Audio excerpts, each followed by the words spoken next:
আসসালামু আলাইকুম, কেমন আছেন সবাই? আশা করি সকলে ভালো আছেন।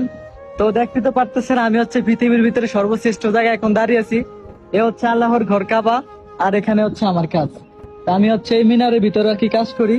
তো আজকে আমি আপনাদেরকে দেখাবো যে আমাদের রাসূলুল্লাহ সাল্লাল্লাহু আলাইহি সাল্লাম যে বাড়িতে থাকতেন, তো তার ঘরটা হচ্ছে আজকে আপনাদেরকে আমি দেখাবো। তো আপনারা সাথেই থাকুন। মানে পুরো পৃথিবী যিনি সৃষ্টি করছে তার ঘরে আমি কাজ করতেছি। আলহামদুলিল্লাহ, আর জীবন আর কি লাগে। এখানে আলহামদুলিল্লাহ আমার ভাগ্যটা কত ভালো। এই হচ্ছে আল্লাহর ঘর কাবা। আর এই যে দেখেন, এই যে মিনার গুলা, এই মিনার গুলো হচ্ছে আমার কাজ, ঠিক আছে? এই যে দেখেন, আমি আপনাদেরকে একটু জুম করে দেখাই। এই যে ক্রেনটার পিছনে, এই দেখতেছেন, এই যে ক্রেনটার পিছনে যে বাড়িটা আপনারা দেখতেছেন, ওইটা হচ্ছে আমাদের প্রিয় নবী হযরত মুহাম্মদ সাল্লাল্লাহু আলাইহি সাল্লাম এই বাড়িতে থাকতেন।